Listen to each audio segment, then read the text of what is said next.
Welcome to this Whole Life Action Hour. I'm Ocean Robbins, your host, and we are here today to talk about the fundamentals of plant-based nutrition. If it's done right, eating a diet that is rich in vegetables, fruits, nuts, and whole grains and legumes can be the number one thing you can do for your health and for the planet. But does it really work to prevent disease? And what about protein? What about nutrient deficiencies a lot of folks are worried about, like omega-3s or zinc or selenium or iron or calcium or all the B vitamins? Well, we're here today to give you the latest research-backed answers so you can find out how to make it work for you, so you can take advantage of the stunning increases in vitality and longevity that are associated with a plant-based diet without missing out on any of the key nutrients you need to really thrive. And we're here with the perfect person for that purpose, Laurie Marbas, MD. She is a double board certified family medicine and lifestyle medicine physician who has been utilizing food as medicine since 2012. Laurie is co-founder of Plant Based TeleHealth, which you can find at plantbasedtelehealth.com.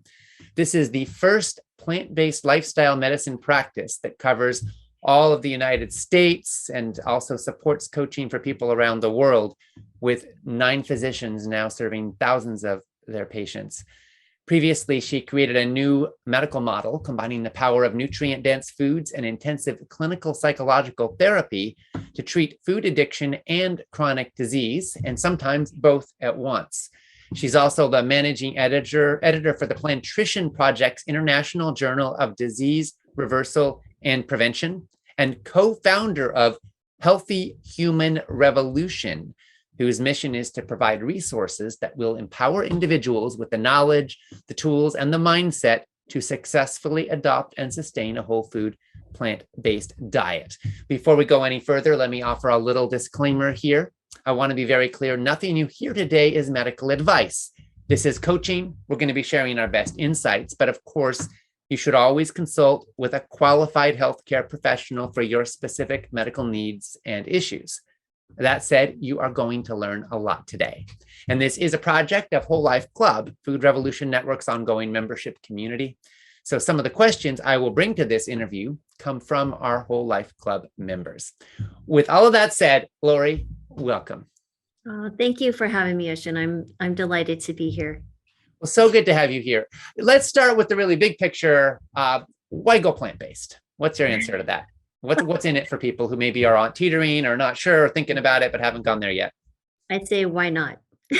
So it really is a win-win-win, right? It's a win for your health. It's a win for the animals and the win for the environment. So, but as far as, most people go towards a whole food plant-based diet because of their health. And having been a physician for a couple of decades, but primarily using food as medicine in the last 10 years, I have yet to see one person have ill effects transitioning to a whole food plant-based diet. Many times you can see complete or partial reversal of chronic diseases like diabetes, heart disease, high blood pressure, high cholesterol, autoimmune disease, and I could go on and on. And it's funny because you always see these commercials and they say results not typical. Well, these results are actually pretty typical. And that's why people like myself are so passionate about spreading the message of a whole food plant-based diet. Got it. Thank you. Wonderful to hear. And thank you for spreading the message. And fascinating. So you've worked with a lot of patients, and you said you have not seen one person who had negative outcome, and probably a lot of people who've had positive outcomes when they made that pivot. About how many patients are we talking about here that you've seen? Oh my heavens. Well, 10 years, into the multiple 10,000s, I'm assuming at this point. Okay. And the really nice thing about being at Plant Based TeleHealth, so we're almost 2 years old. I absolutely believe wholeheartedly that we have the most plant-based, experience as far as patients and data. We've ordered labs and interacted with so many different patients from across the country that we're seeing some really interesting trends. And I feel really in a really unique place to offer help for those because we're seeing things that maybe others aren't. Some people think of plant-based as being in direct contrast with animal-based, but other people say plant-based means that it's based around things that come from the earth, as in plants, as opposed to factories as well. Mm. Do you define it that way? If someone's eating, an Impossible Burger, is that going to count as plant-based in your mind? Or is that maybe a transitional food, but it doesn't actually fit the definition? Yeah, I think that second component is absolutely right. So we meet people where they're at. So I don't expect patients to be perfect. I mean, I'm certainly not perfect all the time. I try to live up to the standards I'm preaching.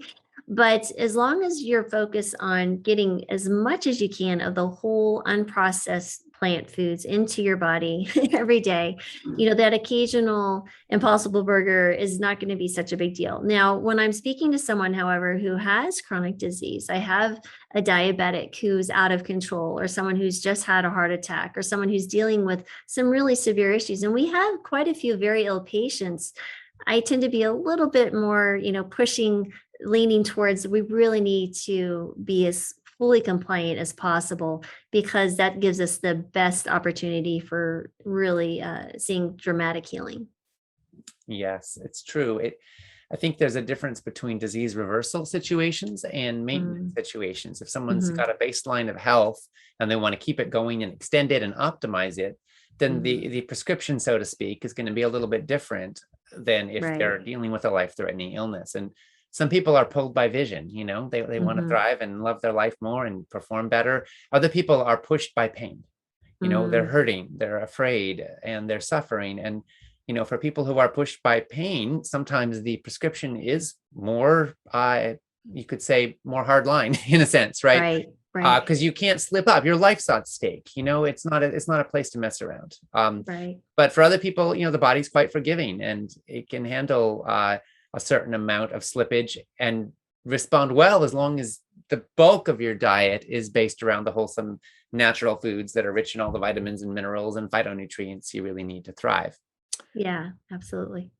So now let's talk about some of the challenges that you encounter. You said you order a lot of labs for people. So you've seen a lot of plant-based eaters. And of course, statistically, plant-based eaters are likely to have lower LDL cholesterol. They're likely to have better, blood sugar balance. They're likely also to have less excess weight on them. They're likely, just statistically here, to have better cardiovascular health with pretty much every metric available to us.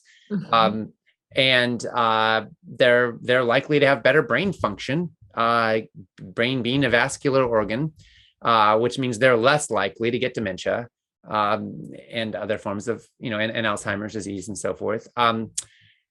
So that's all true. And all of the major chronic diseases of our times that kill most of us are actually helped by a whole foods plant-based diet, sometimes dramatically so. But I'm sure you also see the people who have other problems ensue when they're not doing it right. So what are the biggest warning signs you want to put out for people who are going plant-based? Yeah, so I call it guru syndrome. That's one of the major things that I see. There's so many brilliant and amazing people who really were the trailblazers in this movement. But each of them have their kind of, they're preaching a plant-based diet, but they're they're sticklers on no nuts or just starches or this or that. And I feel like that really confuses individuals. And there seems to be a little bit of angst amongst the experts, so to speak. So I always want to encourage patients to understand, number one, this is a journey. And we're going to discuss, and that's the beauty of having a one-on-one relationship with someone who's knowledgeable in this area, that we can prescribe the plant-based diet that works best for you. Now, the entire human race should be on a plant-based diet. Now, there are certain individuals, maybe you're a really severe type 2 diabetic with severe insulin resistance, the banana might not be the best choice today. But, in 6-12 months, when you're more insulin sensitive, you've lost weight, that banana might be your friend. So there's some things there that when you come into it with a disease state, like for example, autoimmune disease, many times we'll see patients with food sensitivities that their gut microbiome just cannot handle. It'll flare someone, even healthy foods.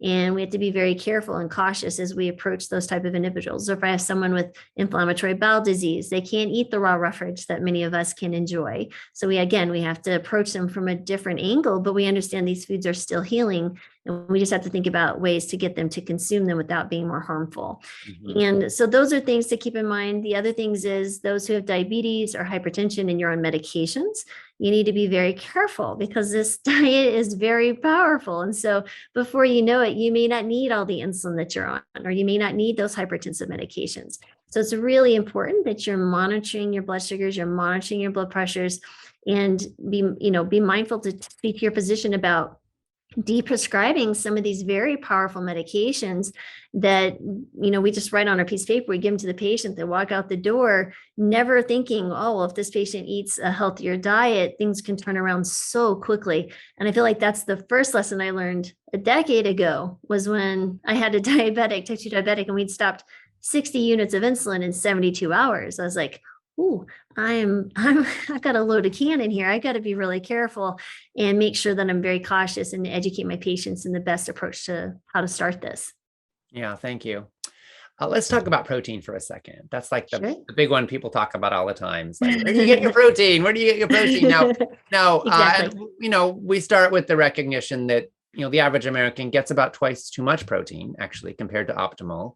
And, Dr. Walter Longo led a study out of University of Southern California, which basically concluded that excessive protein consumption was quite dangerous, that a high protein diet was actually more impactful on life expectancy in a negative way than smoking 2 packs of cigarettes a day. So we have that data. And then we have other data saying maybe it's animal protein that's the main culprit and not just protein in general. But we also have recommendations saying that you should get a certain amount of protein per gram of body weight, and that needs increase as we age. Mm-hmm. And so and there are some elderly folks, especially if they don't eat a lot of calories, who may not be getting as much protein as official recommendations call for.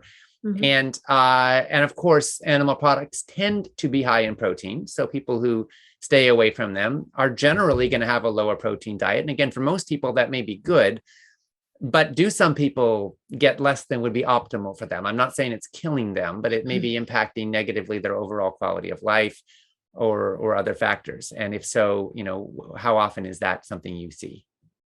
Sure. So that's a really interesting question. So you should be aiming for about 0.8 grams of protein per kilogram until you're about age 65. And that should then bump up to about a gram per kilogram of body weight.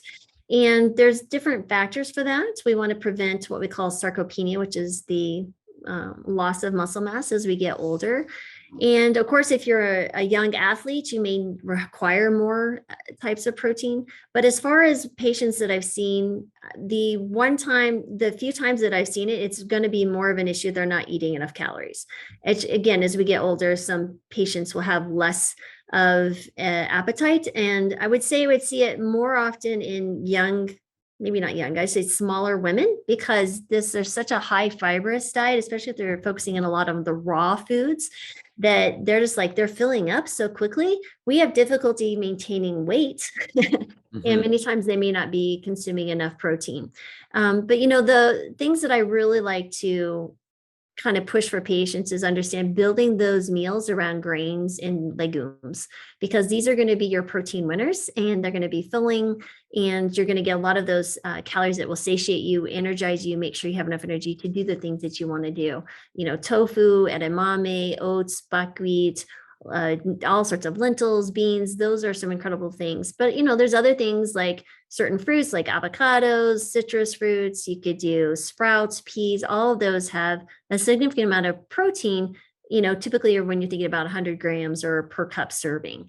So if you're doing that, for the majority of people, they do well. If I have patients who they're not sure what they're doing, I was like, we'll get, an app like Chronometer or MyFitnessPal, and they can actually chart their food sources for a period of a week or so, and they can get on average what they're doing. And I found that really helpful, especially if women who have osteoporosis.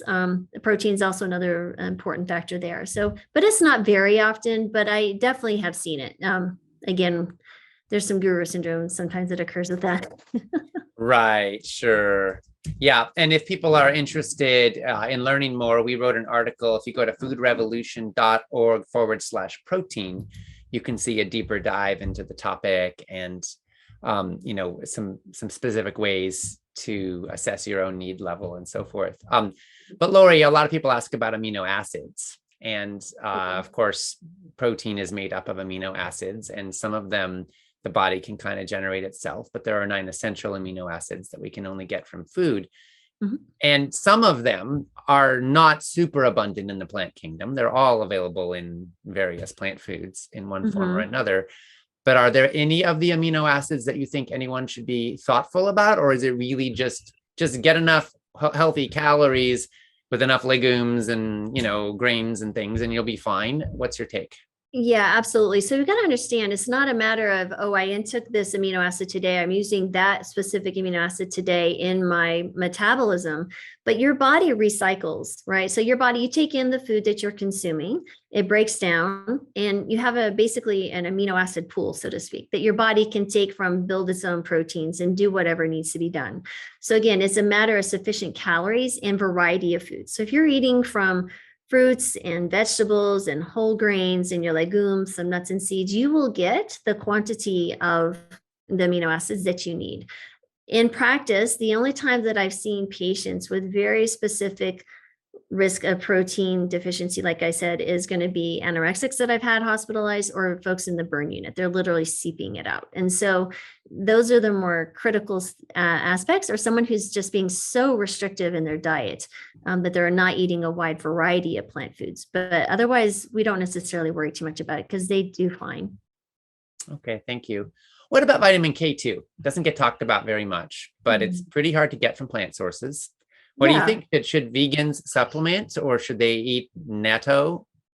If you can down the natto, you can. It's an acquired taste. That's a really tough one because honestly, there's not a good way to measure it so far in the blood that I found. I've done quite a bit of research looking for that because I've certainly seen it, pop up more in the literature more recently. So I think the jury's still out as far as, plant-based eaters. They're not really sure how much our gut's making, those bacteria in the gut. We're not sure how much we're absorbing, how much we need. So I tend to be a little hesitant on it because I'm just not quite sure because I just haven't seen convincing evidence one way or the other. But for the majority, you see healthy folks who've been eating a whole food plant-based diet for decades. They're doing okay. I think we're probably all right on that. I'm sure that all this fiber is feeding those little bacteria that are making the K2. But again, as far as the actual research, I just haven't seen it. If you have anything, please forward it to me because I just haven't, seen that as far as the K2 and the evidence. I just haven't figured out a way to measure it well either. Yeah, it's not easy to measure. We did write an article. If you go to foodrevolution.org and search for vitamin K, you can pull it up. We talk about vitamin K1 and K2, which ironically people blur them as if there's just vitamin K, but K1 and K2 are actually totally different vitamins. Yes, they are. K1 Absolutely. is used by the body for clotting, and K2 is produced by bacteria. And it's true, I think, that the bacteria in our gut in many cases give us what we need, even if we're not eating it. But there is some research indicating that we may be better off getting some from food as well. And so for strict vegans, probably supplementation is advisable. And the article goes into all the details of that. So certainly folks can learn more about that, if they want to. K1 is abundant in plant foods. And in fact, it can be a concern occasionally getting too much of it. Because it makes your blood clot, which is good. You want your blood to clot if you get a cut. But if you're on anti-clotting medications, sometimes a lot of K1, like a huge amount of vegetables, can offset that a little bit. So it's good to talk to a doctor if you're going to radically increase your vegetable consumption. Specifically, it's Coumadin or warfarin, right? So this is how it works. So it's basically rat poison, but they use it to thin blood for people who are at risk of, for example, if they have an arrhythmia in the heart, which can cause blood clots, or they've had other clots. So you may find that you're on this. And the important thing is here that if you're going to eat a plant-based diet, you can certainly eat vitamin K rich foods, but you need to eat about the same amount daily. That's the key here, because those medications, the warfarin, there's other anti-clotting medications that are not effective because they work in different parts of the clotting pathway. But the warfarin, as long as you're eating the same amount of those foods daily, you should be okay. But that's why people get the measure of what they call an INR. And there's a certain parameter that you're looking to keep them in. So they're not too thin. They don't go and have a stroke and bleed out, or if they fall or have some issues. But it is something to be mindful of, and absolutely should be speaking to your physician about that. Yeah. And another option is just to take a supplement to know you've got that base covered. I know that supplements are sometimes controversial. They don't always work as expected. Sure. But do you think that's a place? I mean, like Complement is a supplement that's kind of a one size fits all supplement that combines K2 and zinc and magnesium and iodine and DHA and EPA, all and B12 all under one roof. And the idea is just to create a baseline so that you've got those bases covered. Do you think that type of scenario is a worthwhile thing to add to the mix? Yeah. So it just really depends, right? So this is where the individual person is really important, that you actually have things measured. So I'm very familiar with the Complement Plus and their regimen. And, it's interesting. So now I've been able to follow several patients who have taken it. And what we're finding with that it is a good base, but sometimes there can be too much iodine. If someone's already living by the coast, or they're eating a lot of sea vegetables, nori, dulce, things like that, or they're using iodized table salt. So we have to be mindful of that. I've seen too much selenium, and sometimes they're low on their omegas, they're low on vitamin D and B12. So what we'll find is that we're adding on top of it for certain individuals, not all, but I think it's really important, if you're going to be thinking, oh, this is all I need, that you actually be measured, have your labs checked, and speak to someone who can talk to you about, okay, well, if you're going to do that, let's do this as well, to make sure that your vitamin D status is where it is, because it's important for your immune system. It's important for your bone health and other things. So, and of course, your B12, we want it. I've seen some really interesting with the B12, but the B12 especially is obviously very important. So let's talk about B12 specifically, because it's one nutrient that essentially isn't available directly from plants. It's produced in the intestines of animals, but it winds up being in their flesh and milk and eggs, and it stores in the body over time. So you don't need it like every day, but we are learning that some long-term vegans can be deficient in it, and it's certain conditions are actually irreversible. You can't just, there's a symptom, start taking it and it's all better. So you really don't want to go there. And it's not expensive, but there are different kinds. And do you have a preference? Do you think they all work? Cyanocobalamin, methylcobalamin, etc. No, so that's a really interesting trend that we saw. So I recommend cyanocobalamin, right? Because this is going to be the one that'll allow you to, you're taking in a B12 that can go down all the pathways that B12 is needed. And when you take a methylated cobalamin, what I've seen is patients will have an elevated homocysteine, even though their B12 levels are sufficient. I like to get B12 levels between 600 and 1200, because that's where I see the methylmalonic acid in the range it should be, in homocysteine. But what happens is, when I see that homocysteine that's elevated because it couples with B12 and a couple of other B vitamins to come down, because that elevated homocysteine level is going to increase your risk of stroke. And I switched them over to cyanocobalamin, and the homocysteine drops. And the reason is that there's a few different pathways that need to be utilized. So I just tell patients, don't shunt all of your B12 to one pathway by taking this methylated component, unless you need to, because there's certain genetic risk factors that, we talk about, but then you'd want to take an adenosyl cobalamin as well. So there's a few different ones that you would need to mix, but for the majority of people, cyanocobalamin is a perfectly good choice. Like you said, it's very reasonably priced and it's easy to do.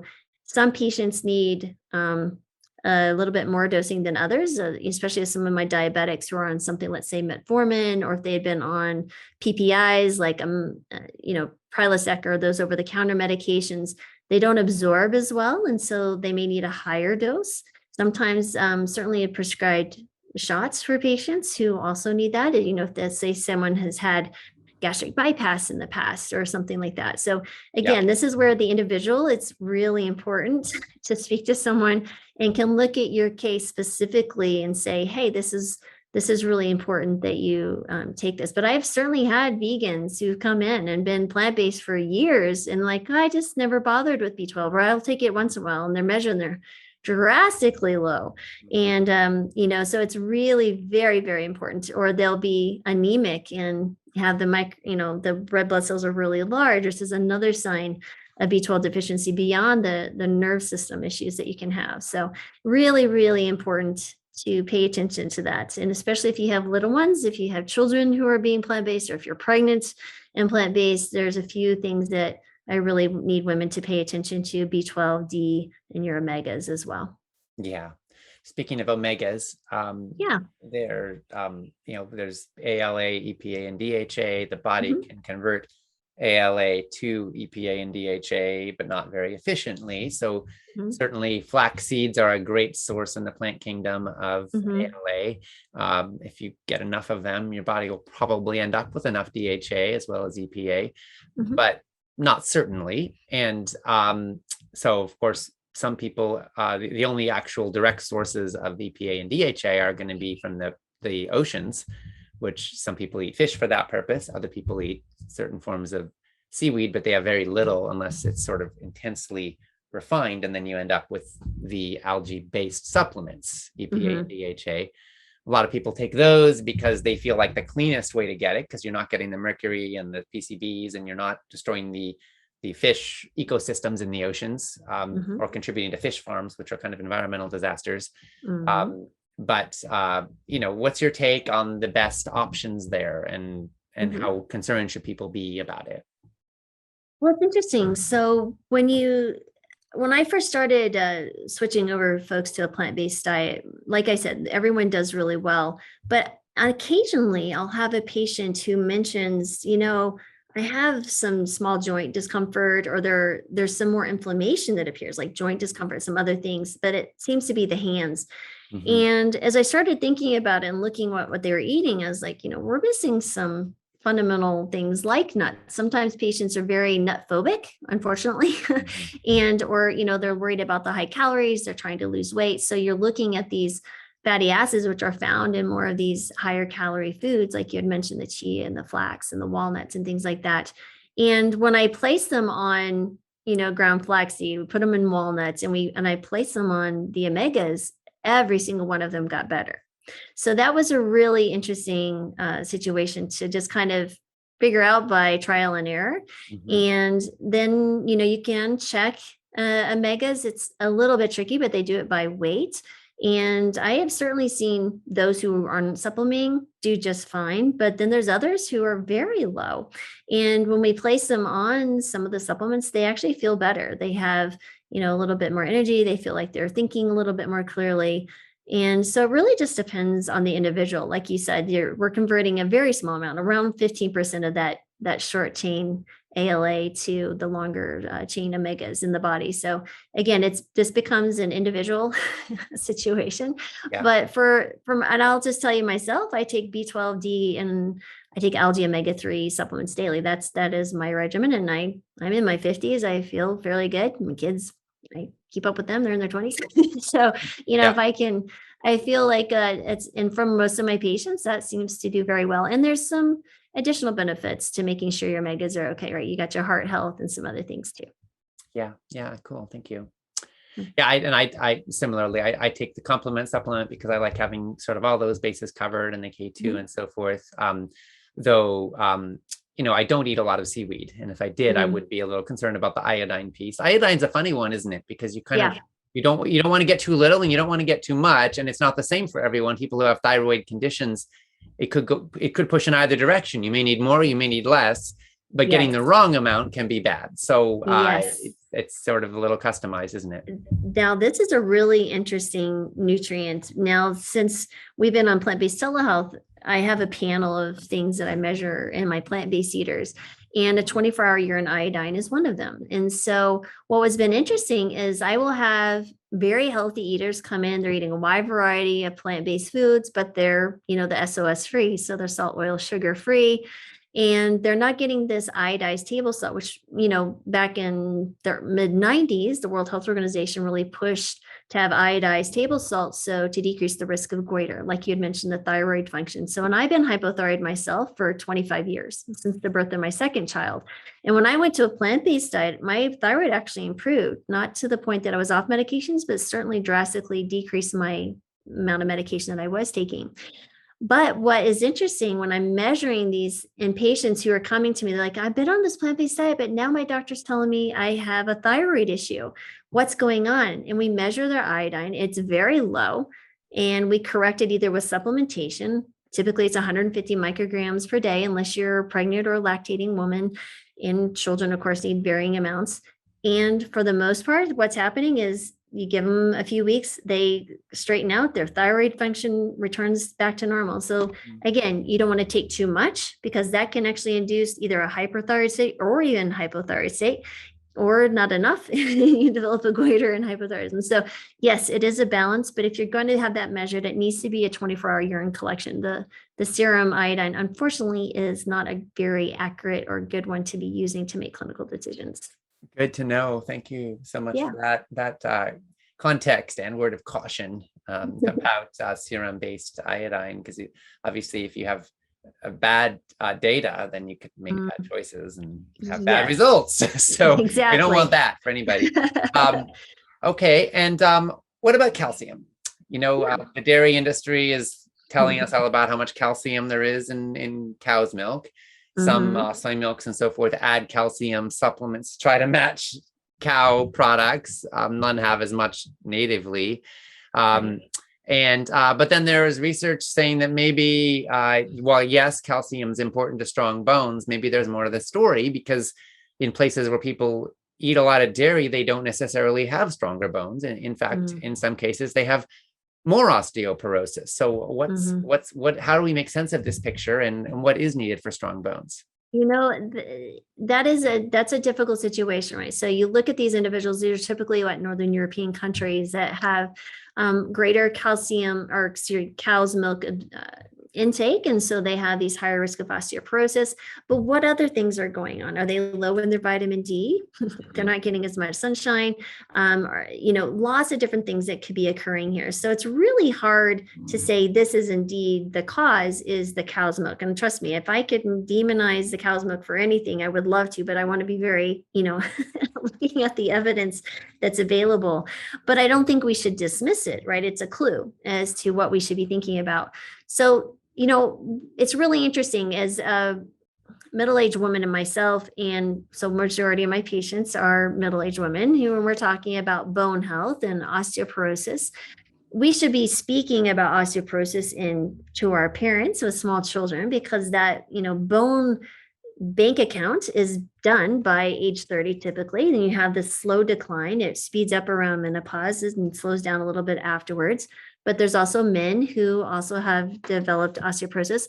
But women will come in like, I've been plant-based for 5 years, 10 years, whatever, and I have osteoporosis. I'm like, you can't blame this on a plant-based diet, because we don't know. We don't know what your bone health is. Is there other stuff going on? Is your parathyroid hormone okay? What's your vitamin D been doing this whole time? So there's so many factors, but it all seems to come down. People focus calcium-rich foods, which I totally agree with. So when you look at the data where women should be consuming, I try to get women to consume at least 1,200 milligrams of calcium in their daily diet. And it's fairly easy to do, especially when you're focusing in on those calcium-rich foods. And one of my favorites for bone health is, I will come back to soy. There's so many health benefits. You get good protein, calcium.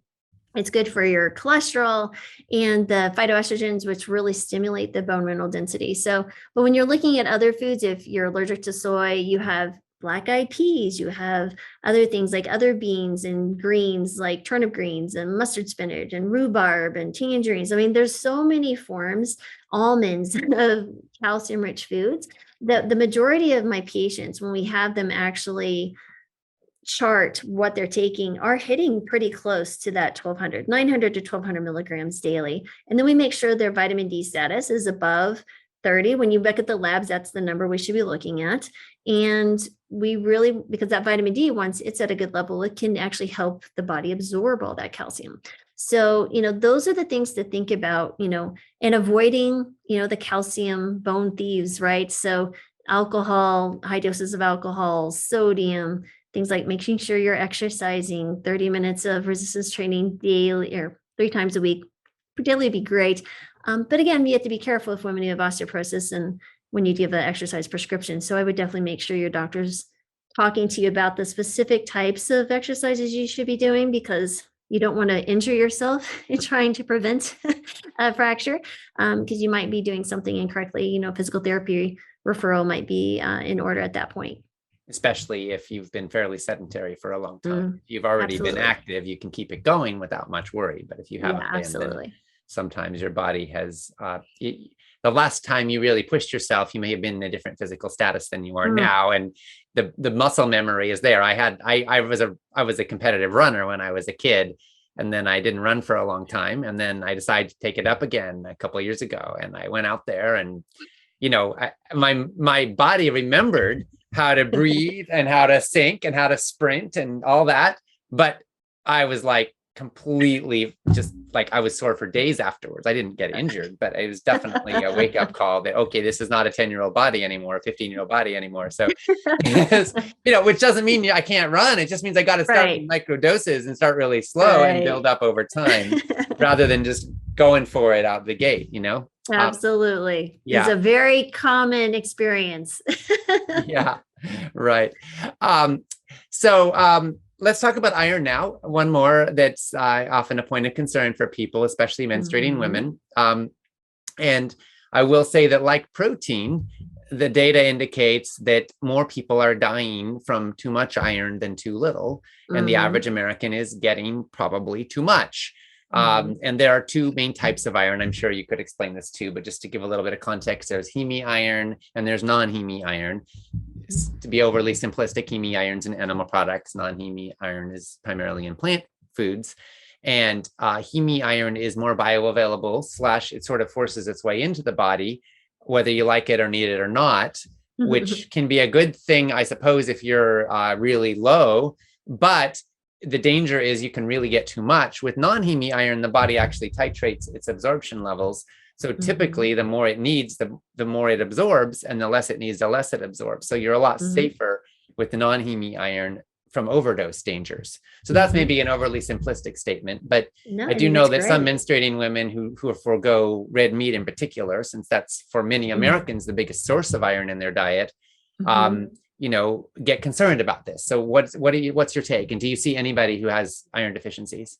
I will tell you right now, I do CBCs weekly, which is a complete blood count, which measures your hemoglobin, hematocrit, will order, sometimes ferritin, and other measures of your iron stores. I rarely see someone low in iron who's eating a plant-based diet. Very, very rarely.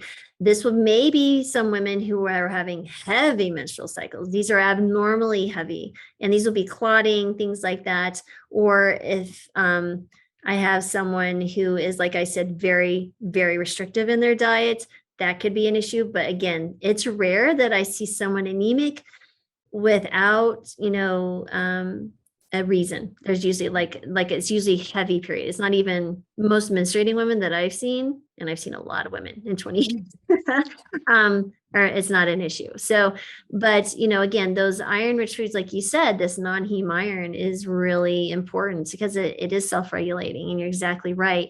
And then, so some of those things for, like, well, how much should we be consuming? And for females, if you're over and you're younger than 50, about 18 milligrams per day, men about 8 milligrams per day. And as you're over postmenopausal and men, you stay around that 8 milligrams. So of course, your beans, vegetables, mushrooms, your grains, all of these will have quite a bit of iron in it. And then where I find patients are running into trouble is they're just taking some random multivitamin and it may be like, vegan.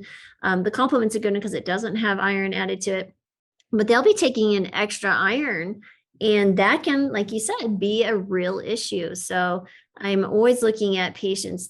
You'll be amazed at the number of supplements patients will come in on. I mean, they're spending hundreds and hundreds of dollars a month on supplements. And I'm like, you don't need to be supplementing vitamin A. You don't need supplementing vitamin E. You don't need this extra iron, and it's just so very interesting. So just be careful of the things that you are intaking, if they're, especially those just random full multivitamins, you're going to be getting a little bit more than you need on some things. Yeah. Okay. Another one is a bunch of them actually is the B vitamins. all the B vitamins. We talked about B12 earlier, but there are a bunch of other B vitamins. And we know statistically that for most Americans, the highest source, again, is going to be red meat there. But obviously plant-based eaters aren't eating those. Do you see any concerns with any of the B vitamins in plant-based eaters? I haven't seen anyone that's coming in with something like an isolated B vitamin. But if anything, like it comes back to people who are supplementing too much of something. So if they're eating a fully, like I said, a wide range of foods in the plant-based kingdom, you should be fine. You should be getting just enough and enough adequate calories to sustain a weight and energy levels to do what you need to get done. And for the most part, for example, you have to be careful with certain vitamins like B6. Too much can actually cause peripheral neuropathy. So, we have to be careful about the supplementation side of things. Like I absolutely use supplements in my practice regularly, but we need to be very selective. They're like medications. These go in and they affect a part of the body. You're taking a hyper mega dose typically of something. It's going to have ripple effects. So this is a chain reaction. So just be very careful about things that you're putting in your body. Ask questions. Ask someone who can look at this and go yes or no, and who is educated to make those decisions with you. Sounds like for maintenance purposes, for people who are generally well, you recommend getting some blood work done, maybe annually or something like that? Annually, absolutely. And you'd be amazed at some of the things that people are saying, oh, I feel great, or they have undetectable vitamin D. I have seen vitamin D as low as 4, you should be at 30. And, then I'm like, okay, time for bone density. We've got some other things to be mindful of and check out, or they have really low iodine. Yeah, absolutely. But once they're aware of their body and what their body's doing, how well they absorb, absolutely once a year would be great. And it doesn't take much to get things tweaked and get you on the road again. It's just good to stop in, check under the hood and see how you're doing. Yeah. One word I will say from our friend, Dr. Joel Kahn, cardiologist, is that niacin, one of the B vitamins, has been shown to be beneficial in bringing down LDL cholesterol and help supporting cardiovascular health, bringing down blood pressure and so forth. So for people who are dealing with cardiovascular challenges, that could be a potent option. And I've known people who have avoided the use of statins because niacin did the trick. Yeah. So the only thing with niacin, you have to be careful of too much again. And so there can be some flushing. It can actually worsen diabetes. I've seen that happen more than once. Yeah. So as a family medicine, I'm looking at all aspects of their, I'm dealing with menstruating women and diabetics and their high blood pressure, because we're the first person and then we send them off to the specialist.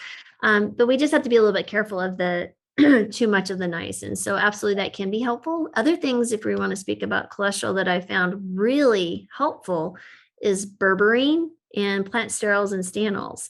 And not only do we see a reduction of LDL 15 to 30%, but we're seeing an HDL increase of upwards of 5 to 10 points. So you're seeing HDL climb and LDL drop. My patients are freaking out. Yes, they're really excited about that. And it's like, oh my goodness. Yeah. When you can tell someone like, holy moly, your LDL just dropped 30% in 4 weeks, they're like, okay. And we increased their soluble fiber and some other things too. But it's been really fun to see that. Yeah, absolutely. Yeah, cool. And while we're on the topic of bringing down LDL and raising HDL, oatmeal for the win. Oatmeal is the breakfast of, we have a Food Revolution Summit. We interview some of the top food experts on the planet every year. And we asked 10 of them last year what their favorite breakfast was. And I think 8 of them said oatmeal. It made for a very boring article, but it was fascinating data point. And by the way, some people do oatmeal and they add in sugar and butter and milk and lots of things like that. And that may not be so healthy, but I have a savory oatmeal. It's kind of an acquired taste, but my goodness, is it healthy? I cook up oats with a little soy sauce and a little olive oil, and then cayenne pepper, nutritional yeast, add a bunch of ground flax and chia meal, some hemp seeds and some pumpkin seeds, and mix all that up, and maybe some extra spices, cayenne, It's pretty awesome. It's savory, so it's not sweet. I would say savory is for sure. Wow, Yeah, but that I mean, sounds think yummy. about the nutrition in that. It's like loaded with protein. It's loaded with Oh, omega-3s, super heart healthy. mhm. I'm not gonna lie. It doesn't taste as good as like a donut, but but health is going to add so much more pleasure to a life than Mm. short-term short-term culinary deliciousness. And you can learn to love foods that love you back, right? Oh, that's a great saying. Yeah, absolutely. When it comes to the oats, right? So you have these soluble fibers, right? So they bind the cholesterol in the small intestine and people will ask me like, why is my cholesterol? So I'm like, well, your liver makes cholesterol. It has a purpose. It's important for your cell membranes, makes hormones. Excuse me. And what happens though is when you eat this soluble fiber, right, it grabs hold of that cholesterol as it's being recycled in that small intestine and it prevents the absorption, which then decreases your heart risk because you'll see these things decrease. And so, yeah, you're absolutely right. The oatmeal is really the breakfast of champions. I did leave out from my recipe though. I also put in onions, Oh, sometimes okay. greens from the garden, but onions add a softness to it that just makes it, and garlic too. They add a softness to it that makes it not be too mucky. You don't want that Okay. mushy, sticky feeling in your mouth. So You're a anyway, culinary explorer that I'm a I'm culinary not sure explorer. I I would break I break all adventure. the rules. I come from a family where we used to make watermelon and peanut butter sandwiches, which is actually pretty good. That actually sounds good. You're mixing two of my favorite things here. Yeah. Yeah. All right. Well, we don't want to scare anybody away. So you can go at your own pace, and certainly if you want to have some brown sugar on your oatmeal, I'll still love you. So yeah. But let's go to a few questions from our Whole Life Club members now. Yeah. Barbara, this is kind of a general one, but I'd love to hear your thoughts for her. She said, how do I determine if I'm getting everything I need? I'm approximately 95% plant-based, working at getting a diversity in all areas of plant-based eating, but I'm a single person. If I make a recipe, I end up eating too much, and the same thing for a week. I live in a camper, and my freezer space is taken up with nuts, seeds, and frozen fruit. I make green drinks, Brooke Goldner style, and have a pint 2 meals per day. The rest of my diet is piecemeal, i.e. tonight I had a cauliflower sauteed and a cabbage carrot salad plus the drink. Is there enough protein or other types of needs in a meal like that? Yeah, so we're dealing with a few different obstacles, right? And so that's the joy of speaking to someone and they can look at a food diary and okay, you could say this is what I'm eating on a regular basis. So if you could just, what I would say, I'd fill that out and look at, you can, like I said, the Chronometer, MyFitnessPal, and it can tell you, are you meeting those parameters? Are you looking at your calcium? What's your protein? What's your iron? What are these different things? And you can kind of see and judge. But I would encourage you to look at, the canned beans. So make sure you're getting maybe half a cup or a cup of beans. You could do, actually, there's canned soybeans. There's Eden makes black soybean that's quite delicious. And because I'm a working mom, well, the kids are grown now, but it's still running a business. There's a lot going on here. I don't always have time to go and cook the dried bean, which is great. But again, I tend to be sometimes lazy. But I'd say making sure that you're eating some of the grain or some bean daily with that, all those amazing greens and fruits that you're consuming, and you're probably going to be okay. And I applaud you for doing this even in a really restricted, confined area, because that's even a greater challenge than those of us that have a regular full-size kitchen available. So yeah, kudos. That's awesome.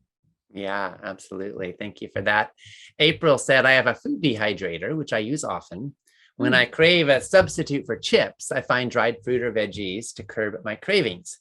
Am I losing nutrition by dehydrating? You're just losing the water, right? So that's the thing for me is mangoes. If you give me dried mangoes, oh, it's like Watch out. it is I know. like I've eaten, I've eaten a crack. pound. I've eaten a pound. That's not good. Oh, easily. It is like crack for me. So we eat that. We bring those into this home very rarely because I know what will happen. And if it's not me eating them, it's someone else in the house. And so I would say, yeah, those are fine. If you're having those, you desire, you're eating healthy food, you're still getting those nutrients. You're just removing the water. Just be mindful that you're going to be eating a lot more calories than you might be thinking otherwise if there's an issue with weight or concerns about that. Or blood Yeah. sugars. Your blood sugars might bump a bit with dried food or your triglycerides. So just some other things to think about.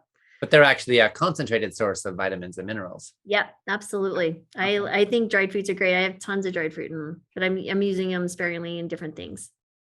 Got it. Thank you. Tracy asked, said, immune health is top of mind right now. What can we do from a lifestyle medicine perspective to heal and optimize and strengthen our immune systems? Absolutely.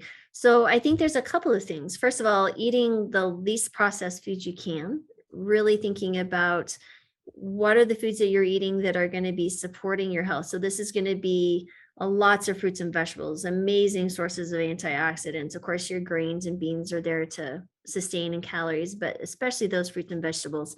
And I love smoothies. I love oatmeal for breakfast, but not quite like your savory oatmeal, but I will do blueberries and some other things on mine. Might be a little boring for you, but for my palate, I kind of like a sweeter side. But I will do green smoothies every morning with frozen fruits. I throw in ground flax and some other things. But one other thing that's important is to make sure that vitamin D is a good level, above 30. And the reason I say that is that every cell in your immune system has a vitamin D receptor. And so there's been some interesting research with COVID that those who are lacking in vitamin D are at higher risk of complications and may not turn out as well. So those are the things that would be very careful of, and just thinking of how you can eat all the colors of the rainbow, because now you're going to be hitting all those phytonutrients, some oranges, some blues, some purples and reds and a little tan and brown. Making sure you're getting all those really incredible colors will be helpful too. Got it. Thank you. We heard from Lola, who asked a question about iron. We touched on this already, but I'll share it because there's a new nuance to it. She said, if you're female of reproductive age with low iron stores and you eat plant-based, how much iron should you realistically be getting daily? And is there anything besides vitamin C that can help with absorption?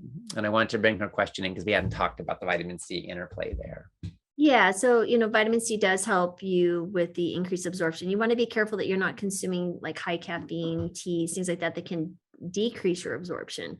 So for women of menstruating age, I'm assuming you're 19 to 50, you want to be looking at that 18 milligrams minimally of iron per day, right? So in a regular day, that might look like, let's say, if you had a cup of tofu, you might get, I don't know, a third of that, and you add in some cooked oats, oatmeal, you might get another couple of milligrams. And, as you just kind of go through the day, you should be able to consume enough that your blood storage should be okay. But if you're having heavy periods, meaning that you may need to supplement, and that's okay too, but I wouldn't supplement more than it's needed to get your parameters back in order.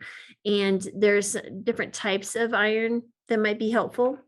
And that again would just depend on if you're having constipation with supplementation or not. But some women may need to, if they have fibroids, or some women just have heavier periods. I think there's certainly some genetic components to that. But, if you're eating just a wide variety of foods, and honestly, for women who are low in the iron, I might encourage them to have some type of citrus, bell peppers or something with their greens, and trying to get those iron stores up. But for the most part, I'm just trying to get them to eat enough of the iron-rich foods, and then we supplement if needed. Again, it just really depends on why you're losing the iron to begin with. So it's not only the input, but where's the output? So is there something that needs to be corrected on the output side of things? So why are you losing the iron? And if you're not having heavy periods, I would be very cautious to make sure that you're being checked, to make sure we're not ignoring something that needs to be addressed.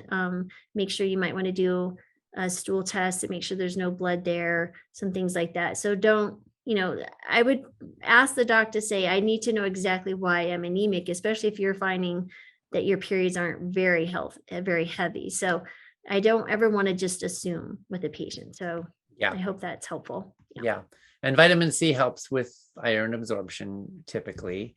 Mm-hmm. And it also seems to help with immune health. Certainly most plant-based eaters are getting enough to meet their minimum requirements, but some people take a lot more or eat a lot more. I mean, a bell pepper alone is probably, I think it's the richest source of vitamin C in the culinary world. Kiwis are also very high. Citrus also, although surprisingly not number one on the list. And then some people, of course, take supplements as well. And there is some controversy about whether that's beneficial in the context of COVID-19. Some people say lots and lots of C is helpful. Other people say, no, that's been debunked. Any thoughts on, are there any instances in which you would recommend someone consider taking a lot of vitamin C? Not really. I haven't seen someone, I'm not convinced that vitamin C supplementation is helpful, but I've certainly seen folks who take vitamin C and get kidney stones. Yeah. So if you're going to be taking vitamin C and you're feeling very strongly about that, please make sure that you're staying very well hydrated. That's really key to do that. But honestly, I very seldom would make a recommendation of consuming vitamin C. Okay, got it. Thank you. Yeah. Vitamin D we touched on, but I feel like we should just loop back one more time. Sure. You said blood levels of at least 30. Yeah. Some people say 40 to 50 is optimal. Do you Yeah, think I think, that's anywhere in there is okay? yeah, I'd say as long, if I can get you above 30, and it really depends on the individual, right? Because I lived in Florida for a period of time and I'm a runner and would run 10 miles and no sunscreen and sleeveless shirts. And my levels would be like in 23, 24. Wow. No supplementation. I'm like, what is wrong with me? I have to take upwards of 4,000 international units daily just to get mine close to 40. So I don't know what's going on with this body, but it doesn't like to make vitamin D. So that's again where I'm looking at patients and saying, we need to measure you and see. So if you are obese, you're going to need a higher amount of vitamin D. It's a fat soluble vitamin. If you're smaller, framed human, I'm a normal weight, but it didn't work for me. So you may need a little bit less. And so it just really depends on the person, how much supplementation. But yeah, I would say at least over 30. When you look at the research, that's where we see the best bone health. And you want to be careful. You don't want to become vitamin D toxic as well. Some people are giving mega doses of vitamin D, which can have other consequences. You don't feel so well. So, again, this is a balance. The body is a balance, and we want to help it stay in that nice balance. But overdoing the supplementation can be harmful too. Yeah, got it. Thank you. All right. Well, we're just about out of time. Laurie, it's been a fascinating conversation. Anything you want to add before we wrap up today? No, I would just say thank you for having me, and it's been a delight. I'm always happy to answer questions, and we're at plantbasedtelehealth.com. If you need to or can't find an expert to speak to, we'll be happy to do that for you. Let's just say that again, plantbasedtelehealth.com. If you want a physician to guide you through the journey, and Plant-Based TeleHealth can prescribe medications in all 50 US states.